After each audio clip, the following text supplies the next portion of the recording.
আপনারা শুনছেন ভূত.com। বরাবরের মতোই আপনাদের কাছে আবারও একটা ভূতের গল্প নিয়ে হাজির হলাম। গল্পটি হলো একটি ভয়াবহ অন্ধকার বৃষ্টির রাত। তাহলে শুরু করা যাক, গল্পে কি হয়েছিল।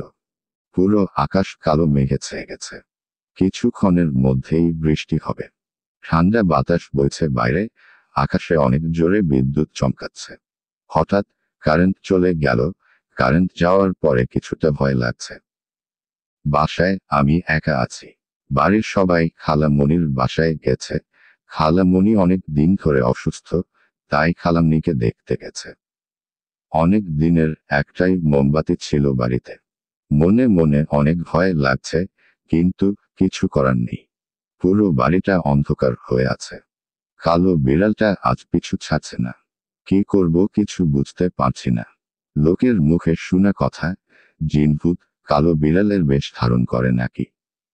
সত্যি মনে হচ্ছে তাদের এই বলা কথা। এই সব কথা মনে হচ্ছে আর ভয়ে গায়ের লোম খাড়া হয়ে যাচ্ছে। কালো বিড়ালটি আমাদের পাশের বাসার রাফিদের ছিল। বিড়ালটি আজ যেন আমার পিছু ছাড়ছে না। মোমবাতির চারপাশে ঘুরে বেড়াচ্ছে, আর আমার দিকে তাকিয়ে মিউ মিউ ডাকছে। মোমবাতির আলোয় কালো বিড়ালকে অনেক ভয়ানক দেখাচ্ছে। একটা জোরে দমকা হাওয়া এসে মোমবাতিটা লিভে গেল। আমার ভয়ে পুরো শরীরে লোম খাড়া হয়ে গেছে। কালো বিড়াল, তার চোখ অন্ধকারে দেখা যাচ্ছে, কেমন ভয়ঙ্কর। কিন্তু আজ এমন লাগছে কেন? তাড়াহুড়া করে ডেশলাইটটা খুঁজতে চেষ্টা করি। কিছুক্ষণ পরে ডেশলাইট পেয়ে কিছুটা মনে সাহস পেলাম। মোমবাতিতে ফুকিয়ে দিলাম। দেওয়ার পরে চারিদিকে কিছুটা স্বাভাবিক লাগছে। বাইরে অনেক বৃষ্টি হচ্ছে। বিদ্যুৎ এত জোরে চমকাচ্ছে যে মনে হচ্ছে আকাশটা বুঝি ভেঙে পড়বে আজ। পাশের বাসায় রাফি থাকে, তাকে ডাক দিলাম কিছুটা সাহস পাওয়ার আশায়। কিন্তু কোন লাভ হলো না। এদিকে মোমবাতি ফুরিয়ে যাওয়ার পথে।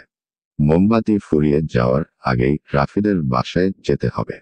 বাইরে গিয়ে এক দৌড়ে রাফি বলে হাঁকার দিলাম। কিছুক্ষণ পরে আওয়াজ এলো কে। বাড়ির দরজায় গিয়ে বললাম, আমি সবুজ। কিরে সবুজ, কি হয়েছে তোর? এমন লাগছে কেন তোকে? আমার না অনেক ভয় লাগছে। কি হয়েছে তোর? আমাকে খুলে বল। বাড়িতে কেউ নেই, একা আছি আমি। চারিদিকে কেমন অন্ধকার।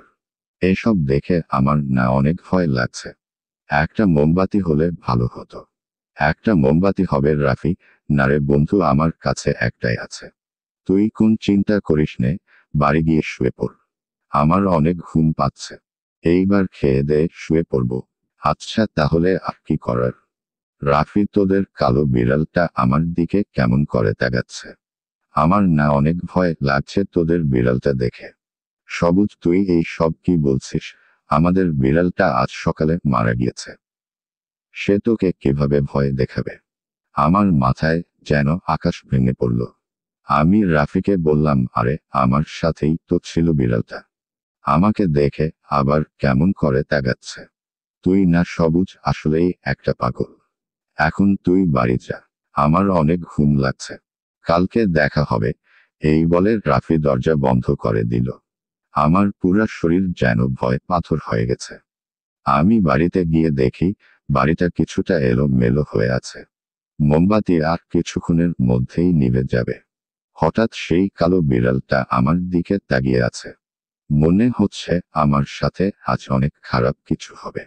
মনে অনেকটা সাহস নিয়ে আছি, কিন্তু তেমন কাজ হচ্ছে না। হঠাৎ মোমবাতিটা নিভে গেল। চারিদিকে অন্ধকার আর অন্ধকার।